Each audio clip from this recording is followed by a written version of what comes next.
The person you loved was never real theirs, a story about Carl Jung that most people misunderstand.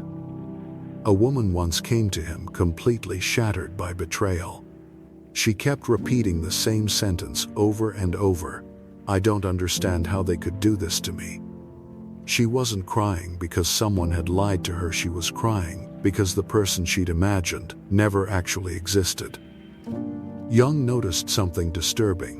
The pain wasn't coming from reality itself. It was coming from the collapse of a fantasy.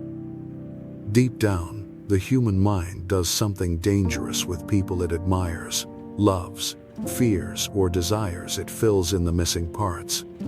You meet someone confident and assume they're loyal. You meet someone attractive and assume they're kind. You meet someone who understands you emotionally once, and suddenly you start building an entire personality around them that was never truly there. Most people aren't in relationships with others, they're in relationships with projections. And eventually reality arrives like a knife. Not loudly, but quietly, in delayed replies, in disrespect disguised as jokes, in sudden distance after you stop being useful, in the strange feeling that someone only values you when you're emotionally available to them. You've probably felt this before without fully admitting it, that moment when you slowly realize the version of someone inside your head feels warmer than the real person standing in front of you. That realization changes you, because once you see it, you start noticing how often people perform different versions of themselves depending on who they're around. The loyal friend becomes a different person in another room. The nice person turns cruel the moment they gain social power. The person who claimed to love honesty gets defensive the moment you speak honestly. And the unsettling part is that most people aren't consciously pretending, they genuinely believe they are the mask they perform. Carl Jung believed every human being carries a shadow, the hidden part of themselves they refuse to acknowledge. The more someone avoids confronting that shadow, the more artificial their personality becomes. That's why some people feel strangely empty once you know them long enough. Eventually the performance starts glitching. The mask slips, and for 1 second you see the insecurity underneath the charm, the envy underneath the support, the control underneath the affection. People don't fear being seen. They fear being seen completely.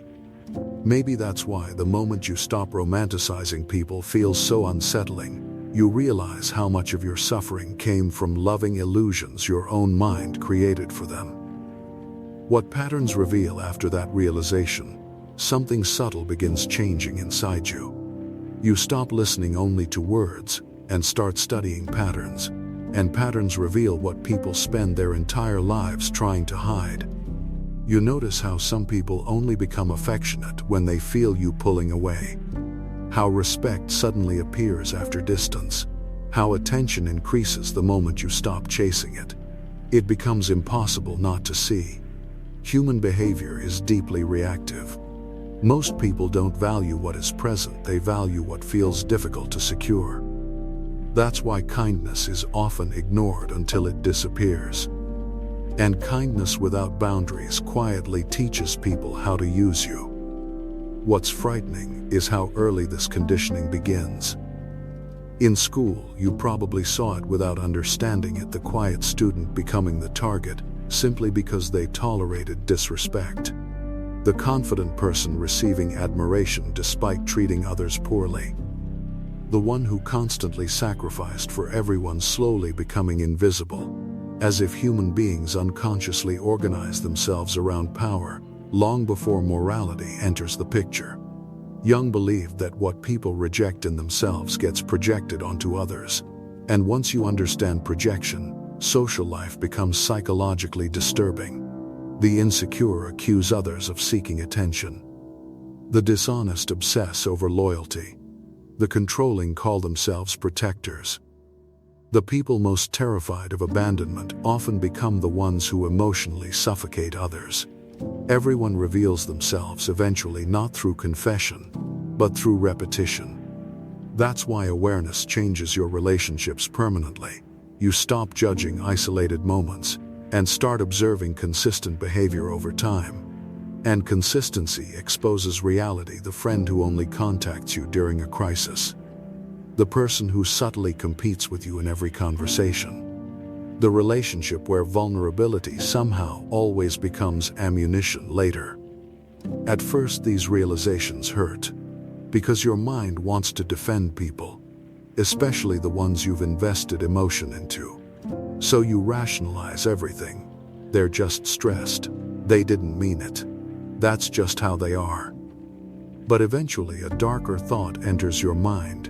What if you've been translating disrespect into misunderstanding, simply because you feared losing people? That question changes everything. Because many relationships survive only through denial, not love. Denial keeps families functioning. Denial keeps toxic friendships alive for years. Denial keeps people emotionally attached to those who've already stopped valuing them. Most relationships don't end when respect disappears. They end when awareness appears, and awareness creates distance, not always physical, but psychological. You begin feeling detached in conversations that once mattered deeply. Certain compliments start sounding transactional. Certain acts of affection start feeling strategic rather than sincere. You stop being hypnotized by charm, and once that happens, social dynamics become impossible to ignore. You notice how groups silently punish authenticity, how people grow uncomfortable when someone refuses to perform, how honesty threatens entire social structures built on polite deception, because most social systems aren't built on truth. They're built on mutual agreement, an agreement to avoid saying what everyone already sees. The person who breaks that illusion first usually becomes the problem. That's the strange punishment that comes with seeing reality clearly. You become harder to manipulate, but also harder to belong anywhere. The mask and the ego. Once you stop romanticizing people, you start realizing how much of social life depends on performance. Watch how people change depending on status. The insecure become overly agreeable around authority. The confident suddenly grow dismissive around weakness. Even morality shifts depending on social reward. Someone will condemn betrayal publicly while secretly betraying people in private. Someone will preach honesty while carefully constructing an image designed to control perception. Most disturbing of all, many people don't even realize they're doing it. Jung understood something brutal about human nature. The ego will protect its self-image at almost any cost. People want to believe they're good, so instead of confronting their darkness, they create explanations for it. Cruelty becomes being honest. Manipulation becomes love. Control becomes protection. Jealousy becomes concern. The human mind is terrifyingly skilled at disguising its true motives, especially from itself. That's why some of the most dangerous people aren't the openly malicious ones. They're the ones completely convinced of their own innocence. If you've lived long enough, you've probably met this type before. The friend who constantly tears you down for your own good. The partner who makes you feel guilty for needing space. The person who creates emotional chaos and then acts wounded when you react to it. They drain your energy while maintaining the image of being the victim, because victimhood itself can become a form of power. The moment you understand this, your perception of human interaction changes permanently. You stop focusing only on what people say and start asking, what emotional outcome does this person want from me? That question reveals almost everything. Some people want admiration. Some want obedience. Some want emotional dependence. Some simply want someone beneath them so they can temporarily escape their own feelings of inadequacy.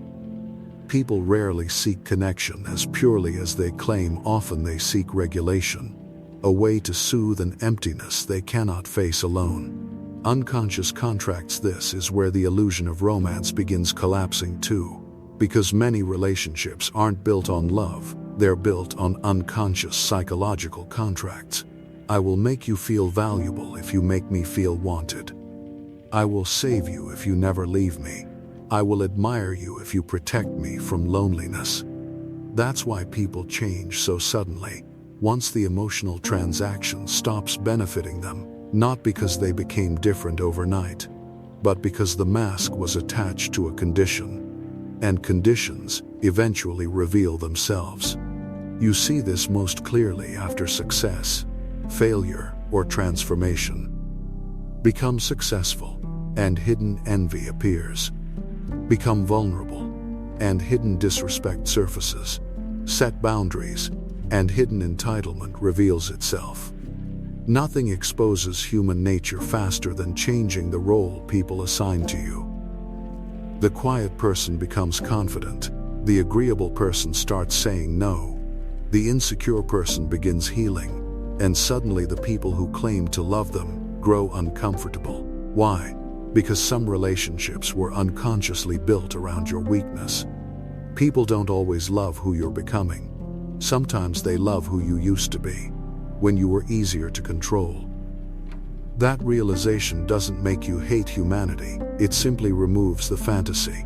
Once the fantasy disappears, loneliness starts feeling different, not heavier, sharper. You begin realizing that being surrounded by people and being understood are completely different experiences. Some of the loneliest people have active phones, crowded rooms, relationships, and conversations every day.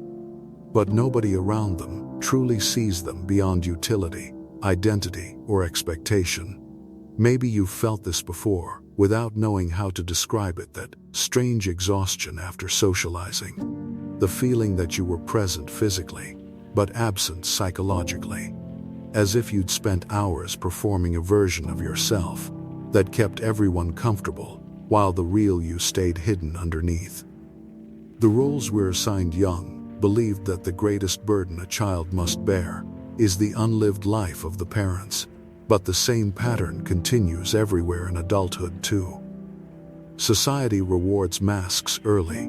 Be agreeable, be attractive, be successful, be useful, be emotionally digestible. Slowly, people stop asking themselves who they truly are, and begin asking a more dangerous question. What version of me gets accepted fastest? Once a person builds their identity around acceptance, authenticity starts feeling threatening. That's why genuinely self-aware people often make others uncomfortable without trying. Their presence exposes performance. A person who no longer desperately seeks validation becomes difficult to control. A person comfortable with solitude becomes difficult to manipulate. A person who sees through emotional games stops feeding them. And people notice this immediately, even if nobody says it out loud. There's a reason some individuals lose friends after becoming more confident, disciplined, or emotionally independent. Growth changes the social balance. The insecure friend suddenly feels inferior. The controlling partner loses influence. The attention seeker no longer receives constant reassurance. Beneath all of this sits a disturbing truth most people avoid confronting. Many relationships are held together less by love and more by unconscious mutual dependency. One person needs admiration, the other needs purpose. One needs emotional rescue, the other needs to feel needed. It functions until one person evolves, then the relationship starts cracking in places nobody expected. Because awareness destroys unconscious contracts. This is why healing can feel socially dangerous. When you stop tolerating disrespect, manipulative people call you selfish. When you stop over-explaining yourself, insecure people call you distant. When you stop chasing approval, some people lose interest entirely, not because you became worse, but because your role changed.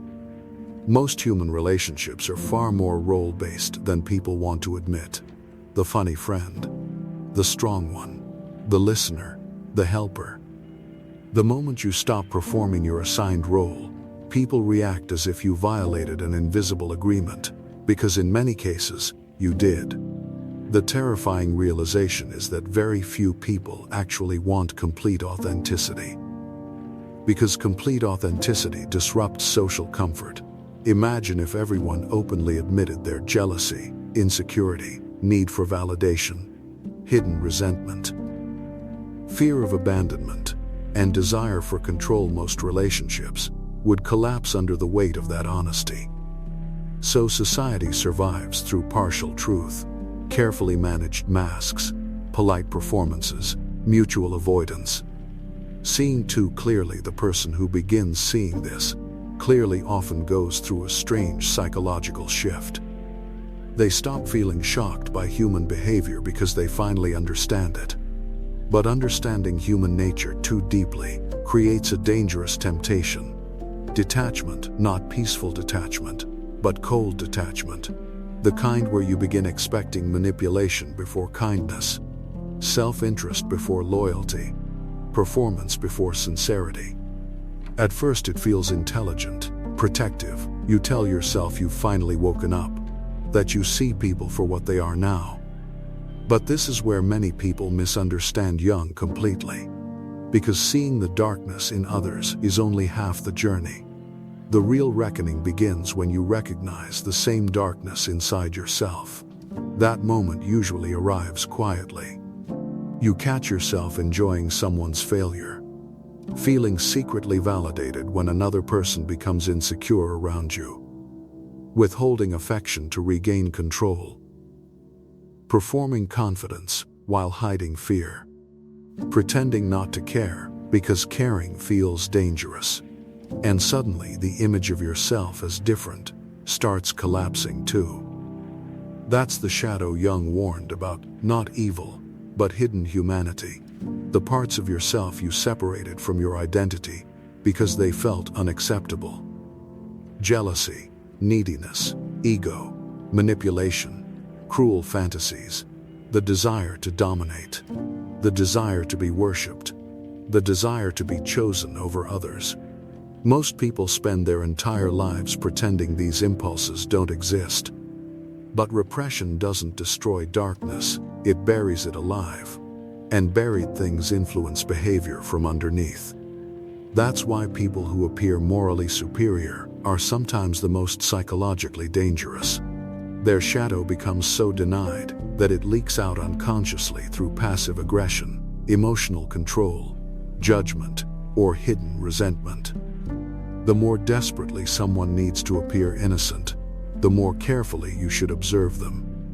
Because true self-awareness usually creates humility, not perfection. A person who has confronted their shadow understands what they're capable of under the right conditions. They understand that morality is often far more fragile than society admits. Place enough fear, humiliation, power, loneliness, or desire into a human being, and behavior changes quickly. History has already proven this repeatedly. Civilized people become cruel faster than they imagine. Loyal people betray. Honest people lie. Kind people dehumanize others when social approval rewards it. Most individuals aren't stable identities, they're adaptable psychological conditions. Once you realize this, your entire perception of good and evil becomes less simplistic. You stop dividing humanity into heroes and monsters and begin seeing wounded egos, unconscious fears, hidden desires, survival instincts, unresolved shame. You begin seeing people as psychologically fragmented, including yourself. That realization is uncomfortable because it destroys moral fantasy. The fantasy that you would always do the right thing. That love automatically makes people pure. That awareness alone makes someone immune to darkness. It doesn't. Awareness simply gives you a choice. Most people are controlled by patterns they never examine. But the person who confronts their shadow begins noticing those patterns in real time. The urge to manipulate, the urge to seek validation, the urge to punish rejection, the urge to maintain control through silence, guilt, or withdrawal. And for the first time, they understand something terrifying. Human beings are far less rational than they pretend to be. Most behavior is emotional survival wearing intellectual clothing. Clarity, not cynicism. After that realization, the world starts feeling quieter, not calmer, just quieter. You stop expecting people to become who they promised they would be. You stop being surprised when admiration turns into envy, when loyalty bends under pressure, when affection disappears the moment convenience does. Strangely, this makes you more observant than emotional. You notice how desperately people try to escape themselves, some through relationships, some through status, some through constant noise, attention, substances, achievement, social media, endless conversation, endless stimulation, anything to avoid sitting alone long enough to hear their own mind clearly. Because silence forces confrontation, and confrontation is terrifying, especially for someone who has built their entire identity around external validation. Carl Jung once said that, until you make the unconscious conscious, it will direct your life, and you will call it fate. Most people never realize how much of their personality is automated. They think they fell in love, but often they repeated childhood attachment patterns. They think they have bad luck with people, but unconsciously they keep choosing familiar emotional dynamics. They think everyone betrays them, yet they ignore every warning sign because fantasy feels safer than reality. Human beings don't just seek happiness, they seek familiarity, even when familiarity hurts them. That's why some people repeatedly return to toxic relationships, manipulative friendships, or emotionally unavailable partners. The pain feels familiar, and familiarity creates psychological comfort. This is also why people resist change so violently. Change threatens identity. If someone has spent years being the victim, healing feels like losing themselves. If someone built their worth around being needed, boundaries feel terrifying. If someone survives through control, vulnerability feels unbearable. Most people aren't protecting truth, they're protecting identity structures. Once you understand this, you stop taking certain behaviors personally: the disrespect, the projections, the manipulation, the emotional inconsistency. Much of it was never truly about you. You simply triggered unresolved parts of them that they were desperately trying not to face. Sometimes your confidence reminds someone of their insecurity. Sometimes your independence threatens someone's control. Sometimes your growth exposes another person's stagnation. And instead of confronting themselves, they punish you psychologically, not always openly, but through subtle withdrawal, passive aggression, dismissive humor, withheld support, shifts in energy, tiny emotional punishments almost impossible to explain to others, but you feel them, especially once your perception sharpens. Awareness changes the way human interaction feels inside your body. You start sensing tension underneath politeness, competition underneath praise, resentment underneath friendliness.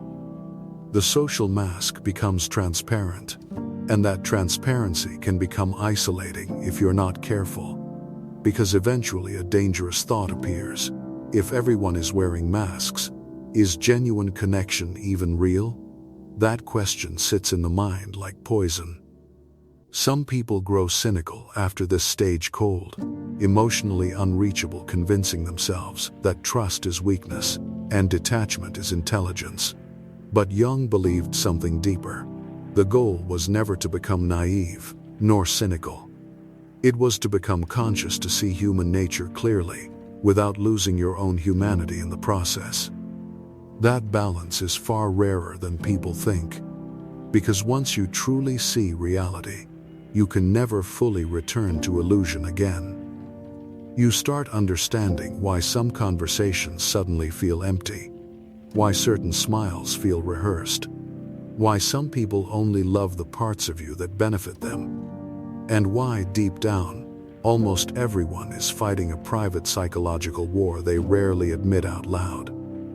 But maybe the darkest realization is this: the masks were never the problem. The problem was believing they were permanent. Human beings are conflicted creatures, capable of love and manipulation, loyalty and betrayal, compassion and cruelty, sometimes within the same hour. Perhaps maturity begins the moment you stop searching for perfect people and start seeing people as they truly are: fragmented, wounded, performing, afraid, including yourself. Because the day you stop romanticizing people is also the day you stop needing them to complete the fantasy inside your mind. You stop begging reality to become softer than it is. And strangely, that's when your vision becomes clear for the first time. Not optimistic, not pessimistic, just clear. Clarity changes the way you walk through the world. You become slower to trust, but deeper when you do. Harder to manipulate, but more honest with yourself. Less addicted to attention, less hypnotized by charm, less willing to abandon your intuition just to keep someone close. Because now you understand something most people spend their entire lives avoiding. The greatest danger was never that people could deceive you. It was that your own loneliness, desire, hope, and projections could deceive you first. And once you understand that, human nature stops feeling shocking. It simply feels human.